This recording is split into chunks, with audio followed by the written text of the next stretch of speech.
Dakanda CV, dakuda TV.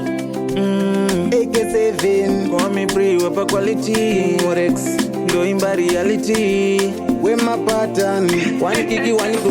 TTP, Vaindi bereka kumu sana. Ndichiri mudiki ndisati ndofamba. Pandaichema vaiti nyararanana. Kuti ndigozo vachengetawo mangwana. Nasi ndakura mulaifi hapana chabuda. Azizi shungu dzangu kuita rombe amai.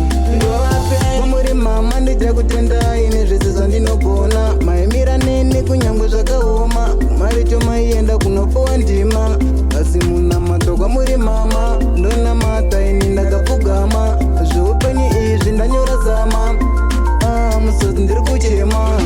Ndovape moyo wangu warwadza kuona mai vangu vachichema. Shuwa warwadza kukuona yamai muchichema. Ndokupeiko amai, ndovapei. Ndokupeiko amai, ndovapei. Tinokutendai mama nezvese zvamakandiitira kubva ndiri mudiki kusvika ndakura. Ndina motoziziva makayaura. Pandinotadza munondishapura, asi ndikarwara munonditakura. Munondipepa mudikwana ndichitambura. Oh mama, Ndovapei. Amai, nyakundibereka mama. Ndimi makandichengeta kusvika nhasi ndakura mama. Dai Mwari wakuwedzerai mazuva akawanda paini mama.